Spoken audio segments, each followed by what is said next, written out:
Oh.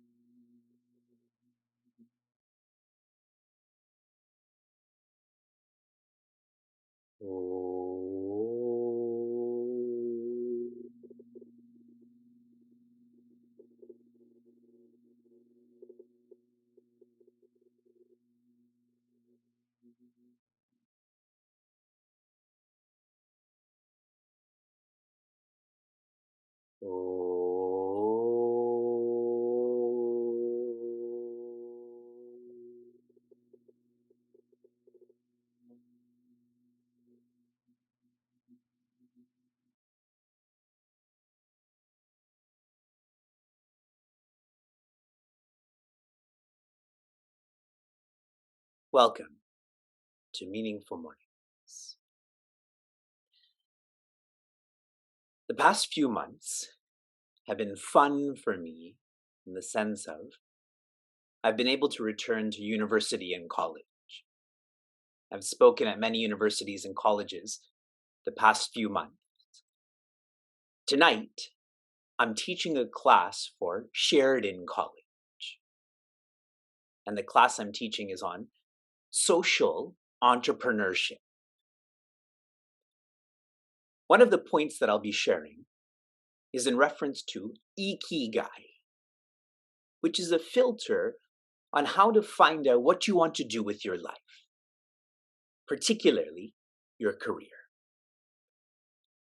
In this framework, the priorities go from what you will be paid for is number one. Number two is what you're good at. Number three, what you love to do. And number four, what the world needs. If you reflect on this framework, it is very individualistic, correct? What I get paid for, who cares what the world needs? But if one is an entrepreneur with a focus on society, you have to follow the reverse framework, the reverse prioritization. Number one, what does the world need? Number two, what do you love to do? Number three, what are you good at? And number four, if you're doing what the world needs and you love to do what you do, it won't even matter if you get paid or not.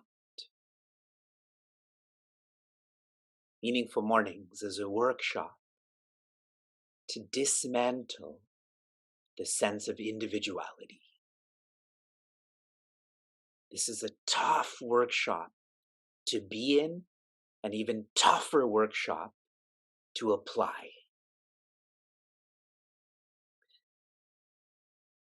We now have less than 10 verses left in the completion of chapter 10. In verse 32, the 43rd pointer, Shri Krishna is referencing creation, and though he doesn't specify a single greatest in creation, for us, we will infer that amongst creation, Anta is the greatest. Why Anta? Because it shows one is evolving. We are very good at creating. We get attached to what we've created. Family is a good example of that. But can you let go? Anta. Pointer 44, amongst sciences, the greatest is Adhyatma, what we've been investing in for almost 900 mornings. 45, amongst communication styles, the greatest is Vada, an openness, a focus on the ends. In verse 33, Shri Krishna shares, amongst letters are great, the greatest is Akara, which is A, Now, if you think about this, Sanskrit is the most ancient language. I think in the Greek language, the first letter is alpha, I think. In English, it's obviously A. You see the genesis of that, the source of all of this. Shri Krishna shares amongst compounds. He's zooming into grammar about letters and formation of words. He is dvandva. Dvandva is where there are differences, but not distances. My wife and I are different. Very different. But we're not distant from each other. We are compatible. We've been happily married for more than a decade now. That's a dvandva, an example of a dvandva. That was 46 and 47. Now, Shri Krishna, he stops this comparison and shares. If you remember in verse 30, he gives the comparison of amongst all reckoners or disciplines, he is Kala. Now, he's stating the same, but he's not giving this in reference to reckoners or discipliners. In verse 30, he was highlighting how he's the greatest. In this quarter, he's highlighting how he's God.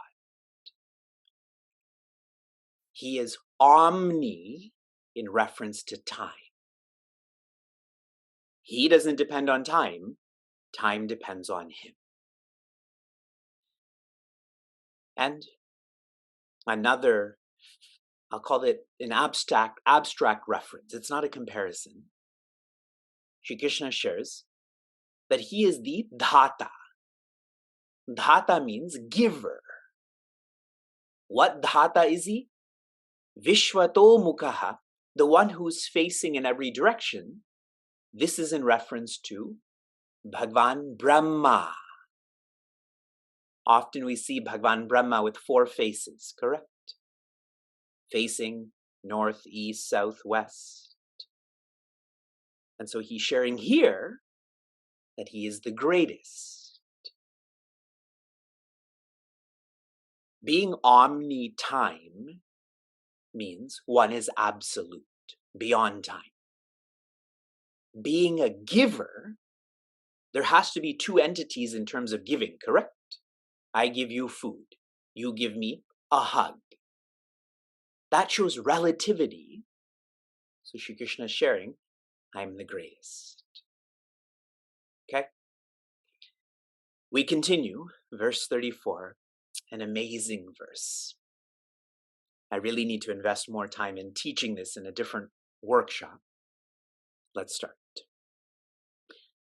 Mrityu sarvaharashchaham udbhavascha bhavishyatam kirti shrivakcha nadinam smritir medha dhriti kshama. Again, he's not using a comparison here. He's just stating who he is. Aham, I, sarvaharaha, the one who takes all. In your books it says all devouring. Now if we reflect on this in our lives, what is that? Death. Mrityu. Takes all. Dissolves all. Death is only in reference to Dvaita. Dvaita means duality, separation. Shri Krishna's implication here is he's beyond Dvaita. What's beyond Dvaita? Advaita. Oneness. In a oneness, there is no otherness to harm this oneness. What Pujya Swami Tejomayananda shared with us in reference to death, he said if we always remember that we're going to die, we utilize being alive better. And that's such an insight because you can take this as fear-based. I'm going to die today. Or I can take it as, I may die today, so I should make use of today and tomorrow and the day after and forever. Relatedly, now he gives a comparison. This is the 48th pointer. Bhavishyatam, amongst that which is to happen. Bhavishyata means the future. Amongst that which is to happen, I am Udbhavaha, the beginning. Amongst that which is to happen, I am the beginning. Really abstract, correct? And that's so awesome. He gives very tactile examples like a mountain, and now abstract examples like the future. The implication here is all of us have an opportunity to start fresh. Mistakes we've made, disloyalty we've expressed in relationships. Shri Krishna, the greatest is beginning, commencing, being fresh. Now connect this to the point that he is death. Us not remembering the details of our past lives is a blessing. This helps us to start fresh. If you remembered the details of your past life, that weight would carry with you in this lifetime. So these two go together. And now, this is the awesome part I wanted to highlight. Shri Krishna shares, Narinam, which means amongst women, Devis. The implication here is he's going to pick up the qualities that a woman, that a Devi has. Before I get into these specifics, what's so cool here is that Shri Krishna is describing our Devis as great. All of the examples he's used thus far are great, correct? The Himalaya, Kubera, etc. Now, some interpreters take this up as these values that are about to be shared are strilinga, which means in the Sanskrit language, these are feminine words. But this interpretation in terms of language is impractical, uninspiring. Okay? So once again, Shri Krishna shares, Devis are great. The greatest facets of our Devis are these values. I will try to complete some of them. He shares, Kirti. The typical translation of Kirti is fame. But there's a lot of people who are famous who are not the greatest, correct? Like people who are violent, they're famous too. There's so many documentaries on Netflix about them. But they're not the greatest. Better than the word fame is revered. Revered. This only happens through dharma nimitta. When one is following dharma or their responsibility, they become revered. Their name inspires people. As soon as they hear that name, they feel more inspired. A great thinker, his name is Swami Ramdas, he shared that I will die to live forever.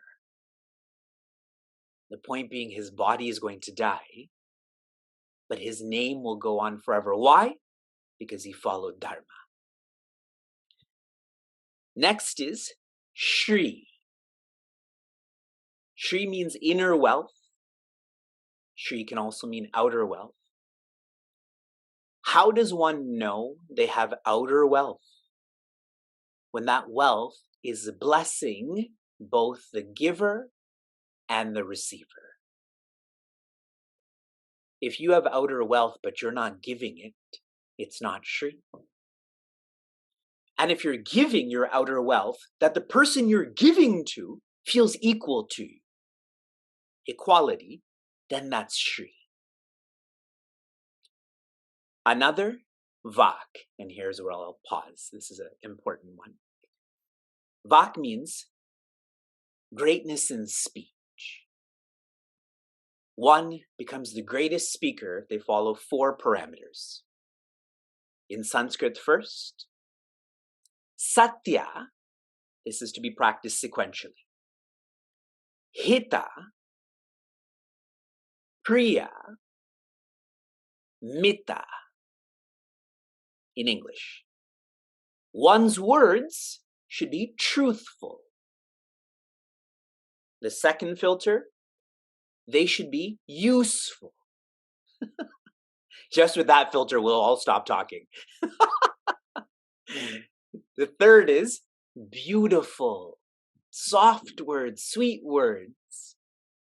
And number 4, Mita, which means minimal words.